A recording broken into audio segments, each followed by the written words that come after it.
오늘 예수님께서는 제자들을 배에다 태우시고 건너편으로 보내셔요. 그리고 예수님은 타지 않으시고 이제 제자들은 바다로 가게 하시고 예수님은 산에 오르시는 거예요. 근데 제자들이 배를 타고 가는데 거기가 이제 갈릴리 바다. 근데 원래 바다는 아니고 호수예요. 근데 가보니까 정말 바다같이 보여요. 바다라고 해도 틀리지 않아요. 근데 그 바다에서 배를 타고 가는 제자들이 큰 풍랑을 만나가지고 아주 죽을 지경에 빠진 거예요. 자, 24절 보세요. 같이 읽어주시죠. 배가 이미 육지에서 술이나 떠나서 바람이 거스름으로 물결로 말미암아 고난을 당하더라 그랬어요. 이 갈릴리 이 바다, 갈릴리 호수는 아주 큰 풍랑이 일어나기 아주 좋은 그런 조건을 가지고 있어요. 그 헐몬산 쪽으로 향하는 그 물길에는 아주 협곡이 있어가지고 그래서 갑자기 뜻하지 않는 파도와 풍랑이 일 수 있는 그런 조건이 갈릴리 호수고 갈릴리 바다에 제자들이 배를 타고 가다가 한밤중에 그 갈릴리 바다 호수에서 일어나는 큰 풍랑을 맞게 되었고 그리고 죽을 지경에 빠지게 된 거예요. 여러분 배를 타고 가는 대부분의 사람들은 우리가 알듯이 어부예요. 어부. 그리고 어부인데 물고기를 낚는 어부인데 뭐 다른 곳에 가서 물고기를 낚는 어부가 아니라 바로 이곳이요. 이곳. 이 갈릴리에서 잔뼈를 굵은 사람들이고 뭐 이곳에서 일어나는 일들은 훤히 알고 있고 그리고 어떻게 대처해야 되는지도 잘 알 수 있는 그러니까 이 갈릴리 호수가 그들의 주무되고 동무되었던 사람들이 그 제자들 가운데는 대부분이었단 말이에요. 그런데 어떻게 이런 일이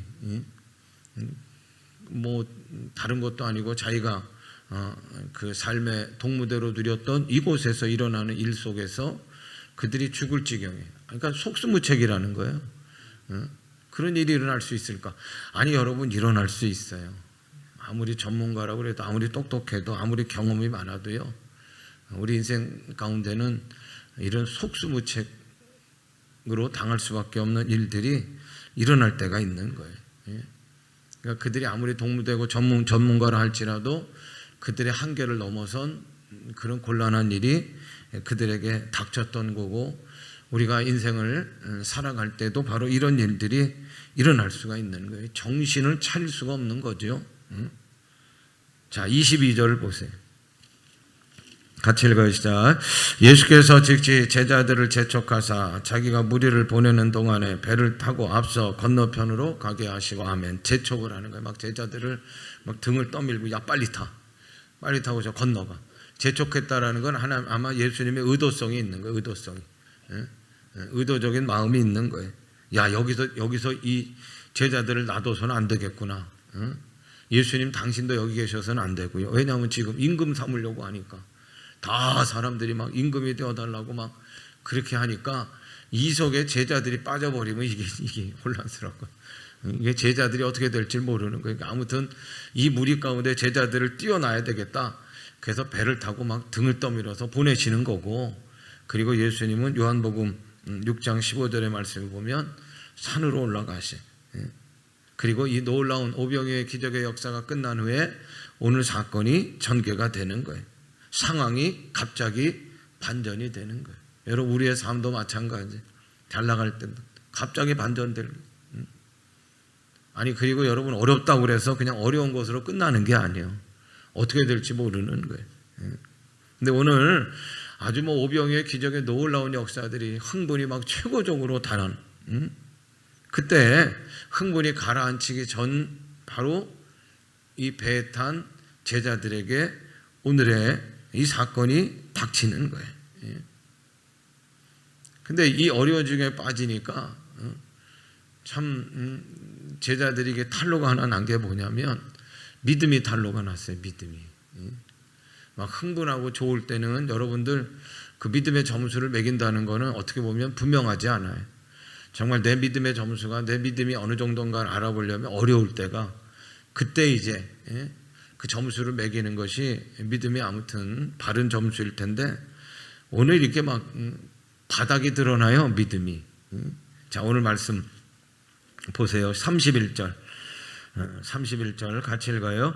예수께서 즉시 손을 내밀어 그를 붙잡으시며 이르시되 믿음이 작은 자여 왜 의심하였느냐 하시고, 이게 베드로에게 하신 얘기지만 베드로에게만 한 얘기가 아니고 지금 제자들에게 하는 얘기예요.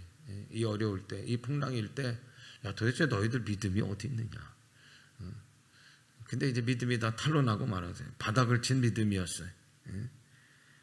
갑자기 파도가 치고 풍랑이 휩쓰기니까 무서워서 벌벌 떨고 얼굴이 사색이 되고. 자, 그때 25절 읽어요.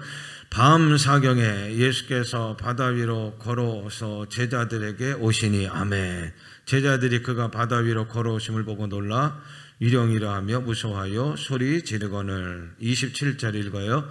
예수께서 즉시 이르시되 안심하라 나니 두려워하지 말라. 아멘.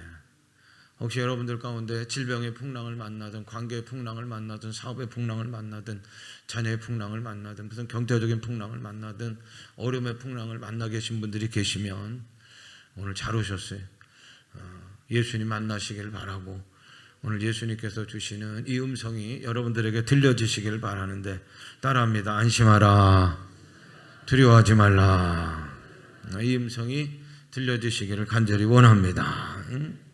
예수님이 오셨어요. 근데 어떻게 오셨어요? 바다니까 배 타고 와야 맞는 거지만 예수님은 어떻게 오셨어요? 걸어서 오셨다. 무리를 걸어서 오신 거예요. 아니 여러분 지금 제자들이 탄 배를 막 뒤집을 정도의 풍랑이라고 하면 잔잔한 파도가 아니에요. 풍랑 위를 걸어서 예수님이 제자들에게 오시는 거예요. 오시는 거예요. 칠흑같이 어두운 밤에 예수님이 바다 위를 걸어서 제자들에게 오셨다는 거예요. 아니 어떻게 아셨을까? 그치? 지금 제자들은 바다로 온 거고 예수님은 정반대에 산으로 가셨어요. 산으로 가셨고 바다로 갔는데 어떻게 아셨는가? 그러니까 예수님이시지. 제자들을 보고 계시는 거예요. 할렐루야. 그분의 시선은 제자들로 향해 있는 거예요. 그분의 시선은 항상 오늘 우리들에게 향한 시선인 줄로 믿습니다. 그러니까 여러분 안심하셔. 우리가 아무리 위협적인 어려운 풍랑을 만나고 있다고 하더라도 여러분 그 상황이 죽을 지경이 됐다고 하더라도 우리가 안심할 수 있는 근거는 뭐냐? 우리를 보고 계시는 예수님이 계신 거예요. 우리의 주인 되시는 주님이 계신 거예요. 할렐루야. 자, 25절 말씀 다시 한번 봐요. 시작. 밤 사경에 예수께서 바다 위로 걸어서 제자들에게 오시니. 그 시점이 중요한 거예요. 밤 사경인데 이건 새벽 3시에서 6시. 그러니까 동이 들어오기 전, 새벽이 되기 전, 바로 직전. 그러니까 그 얘기는 뭐냐면 가장 깜깜할 때, 가장 컴컴할 때. 그리고 제자들은요 이제 배를 타고 가다가 아주 밤새도록 그의 힘을 다 소진하는 거예요. 풍랑하고 맞서서 살려고 하니까 그냥 마음의 두려움도 있고 그냥 있는 힘 없는 힘 다 발휘해서 아무튼 그의 힘이 다 에너지들이 다 소진한 때예요. 다 소진한 때.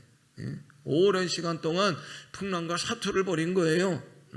24절 말씀해 보니까 배가 이미 육지에서 술이나 떠나서 그랬단 말이에요. 멀리 떠나 있다는 게 육지에서부터 살아남기 위하여 막 힘을 쓰는데 이제 더 이상 남은 힘도 없는 거예요. 그냥 어떻게 맞서서 싸울 조그만한 힘도 없는 그때 최악의 상황이 육지하고는 상당히 떨어진 곳이. 여러분 우리는 배를 탄 경험이 많지 않아요. 그렇죠? 우리는 배를 탄 경험이 많지 않아서 정말 오늘 이렇게 말씀 속에서 이 제자들의 이 곤욕, 공경 이게 어땠을까? 우리가 제대로 상상할 수가 없어요. 제대로 우리가 알 수는 없지만 아주 캄캄한 밤에 힘이 다 소진됐을 때 그리고 전문가들이 그곳에서 이제 아주 그냥 잔뼈가 굵은 이들이 이 지경까지 갔다라고 하면 우리는 조금이라도 야 이들이 얼마나 어려웠을까. 정말 이들의 상황이 희망이라고 하는 것은 정말 일도 보이지 않는 상황이었다라고 하는 건 조금은 짐작할 수 있는 거예요. 의지할 게 하나도 없어요. 힘이란 힘은 다 썼는데 그게 보탬이 안 되는 거예요. 불도 없어요. 등대도 없어요. 소망일도 없는 거예요. 그럴 때 여러분 예수님이 찾아오셨어요. 제자들은 찾아온 예수님 뭐라고 그래요? 유령이라. 그러니까 아마 힘이 다 소진하고 제대로 볼 수 있는 눈도 없는 거죠. 지금 아주 그냥 제 밑바닥 상황에서 누가 뭐 나타나는데 이게 뭐 예수님처럼 보이겠어요? 유령이라 그렇게 소리 지르는 거예요. 그런데 여러분, 오늘 우리들이 주목해서 봐야 할 본문은 28절이에요. 자, 28절 읽어요. 시작. 베드로가 대답하여 이르되 주여 만일 주님이시거든 나를 명하사 무리로 오라 하소서 하니. 다시 한번 읽어요. 베드로가 대답하여 이르되 주여 만일 주시거든 나를 명하사 무리로 오라 하소서 하니. 아멘. 여러분, 예수님을 유령이라 부르면 안 돼. 예수님을 주님이라 불러야 돼. 할렐루야. 주님이라는 건 나의 주인님, 그런 거예요. 나의 주인님. 내 인생의 주인님은 예수님이시라. 내 주인 되신 예수님이시거든. 베드로가 주님을 부르는 거예요. 다른 제자들은 유령이라 부르지만 베드로만큼은 주님이라고 예수님을 부르는 거예요. 나로서는 도저히 아무것도 할 수 없는데 내가 나의 주인이고 내가 나의 인생의 주인이라고 하면 내가 아무것도 할 수 없을 때는 그때는 끝이요. 게임 오버예요. 왜? 내 인생의 주인이 나니까. 그런데 내 인생의 주인이 예수님이시면 그때는 모든 상황이, 모든 일이 달라지는 거예요. 여러분들에게 묻습니다. 나의 주인은, 내 인생의 주인이 누구예요? 여러분들이세요? 내 인생은 나의 거예요? 내가 주인이면 내 힘으로 사는 거예요. 내 힘이 다 소진됐으면 이제는 끝나는 거예요. 그런데 주인이 예수님이시면 예수님의 힘으로 살아가는 거예요. 할렐루야. 제자들에게 기적이 언제 일어났다고요? 제자들이 그 힘으로 더 이상 버틸 수 없을 때, 모든 에너지가 다 소진됐을 때, 하나도 의지할 것 없을 때, 불도 없고 등대도 없을 때, 그들 곳에 있는 모든 사람들의 전체의 힘들을 다 모아도 풍랑을 이겨나갈 수 없을 때, 이제 풍랑 앞에 굴복할 수밖에 없는 그 상황일 때 예수님은 찾아오시. 그 예수님이 누구라고요? 한번 따라합니다. 주님. 예수님은 주님이셔요. 주님. 주님을 불러야 되는 거예요. 그때가 기적의 때인 줄로 믿습니다. 베드로가 예수님을 요청해 나를 명하사 무리로 오라 하소서. 다른 제자들은 배 안에 떨고 있어요. 유령이라 부르는 거예요. 그런데 베드로는 다른 제자들과 달랐어요. 여러분, 믿음은 뭐냐? 다르게 행하는 거예요. 믿음은 뭐냐? 다르게 보는 거예요. 믿음은 뭐냐? 다르게 말하는 거예요. 믿음은 뭐냐? 구별됨이 있는 거예요. 좀 믿지 않는 사람들과 뭔가 말로도, 행동으로도, 생각으로도, 얼굴 표정으로도, 삶의 모습 속에서도 뭐 한 가지 다른 게 있는 것이, 그게 믿는 자라 이거예요. 믿는 자라. 그럴 때 한 가지의 기적이 찾아오는데, 오병이의 기적이 있고, 그리고 예수님이 배에 오르시니까 풍랑이 잠잠게 되는 기적이 있어요. 그 사이에 한 가지의 기적이 일어나는데, 그게 어떤 기적이냐? 베드로가 무리를 걸었다는 거예요. 무리를 걷는 기적을 체험하는 거예요. 이거 아주 특별한 거예요. 여러분, 무리를 어떻게 걸어요? 안 돼요. 무리를 걸을 수가 없어요. 뭐 가벼운 사람은 무리를 걸을 수 있어요. 이거 아니에요. 말도 안 되는 얘기. 여러분, 무리를 걷는 이 놀라운 경험은 아무나 할 수 없는 거예요. 우리가 믿음을 말하지만, 그래서 믿음을 막 이야기하고 다른 사람의 믿음을 보면서, 야, 큰 믿음을 보면, 야, 저런 큰 믿음이 있구나. 나도 저런 큰 믿음을 좀 가졌으면 좋겠다. 바램으로 만족하고 끝나요. 그러나 사랑하는 여러분, 기적을 원한다면 기적이 일어날 상황으로 우리가 뛰어들어가야 돼. 할렐루야. 여러분들 기적을 원하시면 기적이 일어날 상황으로 우리가 뛰어들어가야 돼. 그게 믿음이에요. 예수님께 나를 명하사 무리로 오라 하소서. 예수님께서 베드로에게 오라 하시니까 베드로는 바로 배에서 뛰어내리는 거예요. 어떻게 뛰어내릴 수 있는가? 지금 배도 위험하지만 배를 위협하는 것은 바다고 파도인데, 그런데 바다로 뛰어넘는 거예요. 말도 안 되는 일을 하는 거예요. 여러분, 말도 안 되는 게 믿음이에요.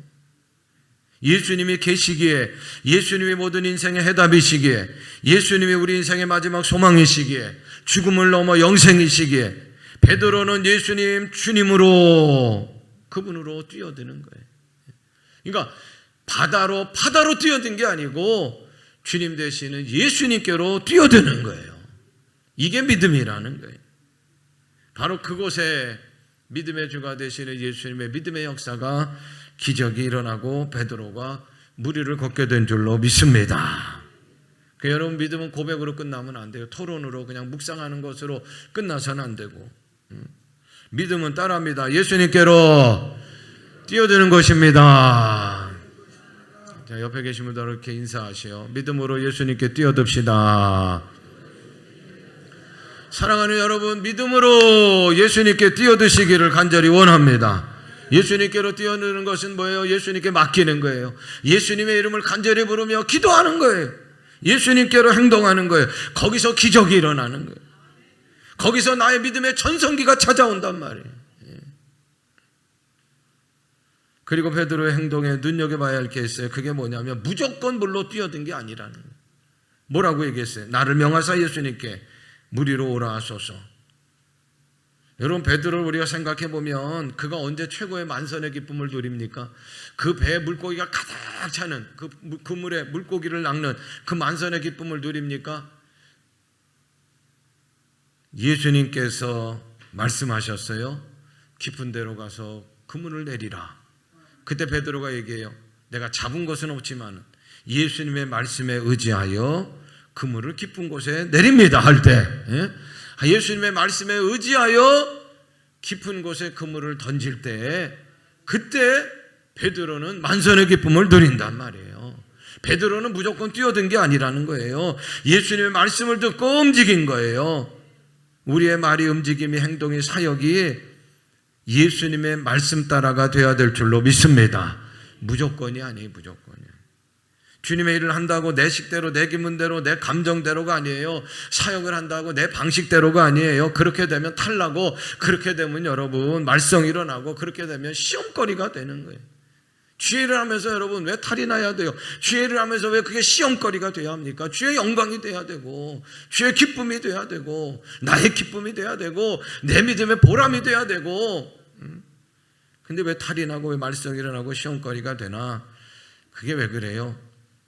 내 식대로, 내 기분대로, 내 감정대로, 내 방식대로를 고집하기 때문에 그러는 거예요.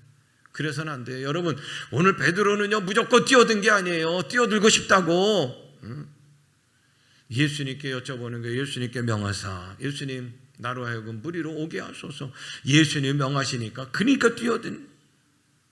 어떻게 바다 위를 걸을 수 있는가? 말도 안 되는 거예요. 만류인력의 법칙, 중력의 법칙을 거스르는 거예요. 그러나 여러분, 믿음은, 그러나 여러분, 말도 안 되는 것이 되게 하는 것이 믿음이고 예수님이신 줄로 믿습니다. 그 예수님이 바로 나의 주님이 되셔야 됩니다. 믿음은 나의 주인님, 주님을 예수님으로 확신하는 거예요. 그리고 그분께 뛰어드는 거예요. 예수님은 나의 주인 되시는 예수님은 지금 무리를 걷고 계시는 거예요. 세상의 모든 것을 다스리는 분이시라고 하는 것을 증거하고 계십니다. 여러분, 인생의 풍랑 속에서 우리가 살려면 예수님께로 뛰어들어야 돼요. 죽음의 인생에서 벗어나려면 예수님께로 뛰어들어야 돼요. 예수님을 간절히 불러야 해야 할래. 그때 믿음의 역사, 믿음의 기적이 우리 가운데 찾아오는 줄로 믿습니다. 오늘 말씀을 듣는 여러분들에게는 이런 열망이 있기를 원해요. 성경을 읽다가도 이야, 이런 일들이 좀 우리에게도 일어났으면 좋겠다. 그런 열망을 가지고 한번 따라합니다. 예수님, 그래요, 우리의 삶 속에도 이런 역사가 좀 일어나기를 원합니다 하고, 그렇게 예수님께 요청하시. 지금 새벽마다 우리가 사도행전을 읽고 있는데 저는 그런 마음으로 간절히 기도해요. 사도행전 처음 교회 역사들이 제 목회에도 이 유성교회 안에도 좀 일어났으면 좋겠습니다. 예수님, 그렇게 요청하는 거예요. 무리를 걷는다는 게 뭐라고요? 천지의 창조자라는 거예요. 자연세계를 다스리는 분이 예수님이시라는 거예요. 그분이 하나님이시라는 거예요. 무리를 걷고 계시는 그분이 누구시라 하고 하는 것을 분명하게 보여주고 있는, 무리를 걷는다는 건 또 다르게 세상 풍조에 따라가지 않는다는 거예요. 세상에 휩쓸리지 않는 삶을 살아간다는 거예요. 세상이 아무리 힘든 환경이라도 무릎 꿇지 않겠다는 거예요. 믿음은 여러분 다르게 살고 싶어하는 열망이, 믿음으로 사는 자들이요 시시하게 산다는 것을 이제 내려놓으셔. 세상들과 사람들과 함께 다르게 반응하는 여러분들이 되시기를 바라요. 근데 이제 믿음 생활하다가 좀 이게 조심스러운 게 있어요. 그게 뭐냐면 믿음 생활하다가 그 믿음 생활의 영역을 어떻게 보면 믿음 생활의 틀을 내가 만드는 경우가 있어요. 그러니까 경계를 만들어요. 그래서 믿음 생활조차도 경계가 있어요. 틀이 있어요. 그 안에 자기를 가두어요. 거기서 좀처럼 벗어나려고 하지 않아요. 내 삶이 무너지고 믿음이 쪼그라들고 있는데도 그 안에 갇혀 있어요. 그걸 포기하지 못해. 그걸 벗어나려고 하지 않아요. 그러나 여러분 믿음의 용기를 내시길 바라요. 그게 이제 배안이에요. 내가 만들어 놓은 틀 안이 경계가 그게 배안이란 말이에요. 배안에서는 역사가 일어나지 않아요. 배안에서 과감하게 벗어나야 돼. 뭘 믿고 벗어나나? 예수님 믿고 배안에서 벗어나야 할 줄로 믿습니다. 세상에 처음 교인들 1세기 그리스도인들은요 시대의 흐름을 거부했잖아요. 예수님을 선택해요. 그런데 동시에 뭐예요? 그럼 자기가 어떻게 보면 순교당해야 되는 거예요. 막 사자에게 뜯김받고 나뿐만 아니라 가족들도 다 그런 꼴을 당해야 되는 거예요. 예수님 믿으면 동시에 그곳으로 갈 수밖에 없는 것이 1세기 처음 교회 그리스도인이었단 말이에요. 바다 위로 파도 위로 뛰어드는 거였어요. 그러나 그들은 세상 사람들은 그들을 향해 무모하다고 여길 거예요 아마. 도대체 믿음이 뭐길래 저렇게 무모한 일을 하는가. 그러나 사랑하는 여러분 그들은요 예수님께로 뛰어드는 거예요. 많은 사람들이 믿음을 오해합니다. 무모하다고 만용을 부른다고까지 합니다. 우리가 파다로 뛰어들면 무모한 거예요. 만용할 수 있어요. 그러나 사랑하는 여러분 우리는 파도로 뛰어드는 거 아니고 우리의 주님 되시는 예수님께로 뛰어드는 거예요. 할렐루야. 그럴 때 거친 파도 날 향해 와도 우리는 주와 함께 날아오르는 기적의 역사를 맛보게 될 줄로 믿습니다. 인생의 파도가 몰아쳐서 배 안에서 두려움 가운데 갇혀있는 그리고 내가 가지고 있는 그 믿음의 틀 안에서 그거 놓지 못하고 붙들고 있는 여러분들이 계셔요. 칠흑같이 어둠 가운데 모든 에너지가 소진됐고 더 이상 의지할 게 없는데도 그래도 그냥 그거 붙들고 발버둥치는 여러분들이 계십니까? 그 안에서는 믿음의 역사가 일어날 수가 없어요. 이젠 과감하게 배 안에서 나오셔야 돼. 틀 안에 더 이상 갇혀있지 마세요. 예수님께로 뛰어드셔야 할렐루야. 그리고 주와 함께 날아오르는 여러분들이 되시기를 주님의 이름으로 축복합니다. 베드로는 여러분 그치 인간이죠. 무리를 잠깐 걷다가 빠져. 그러니까 베드로지. 그런데 여러분 그거 가지고 뭐라고 그러지 마세요. 저는 그거보다도 베드로가 무리를 걸었다는 자체가 너무너무 기가 막힌 거예요. 너무너무 위대한 거예요. 2초만이라도 3초만이라도 저도 베리를 한번 이렇게 무리를 걸었으면 좋겠다. 이런 생각을 해요. 베드로가 무리를 걷는 것은 정말 기가 막힌 어떻게 보면 그 3초지만 믿음의 전성기의 시간을 누린 거예요. 말씀 맺힙니다. 인생에 거친 파도 휩싸여 계십니까? 죽을 지경입니까? 무서워 죽겠습니까? 아무런 삶에 희망이 없어요? 캄캄하고 갑갑해요? 배 안에만 갇혀있지 마시고 우리와 함께 계시는 예수님을 보시기를 바라고 예수님께로 뛰어나오셔요. 그때 하나님의 살아계심을 경험하게 될 것이고 우리의 삶이 점프처럼 날아오르고 믿음의 전성기를 맞이하게 될 줄로 믿습니다. 이 은혜가 여러분들과 함께 하시기를 주님의 이름으로 축원합니다.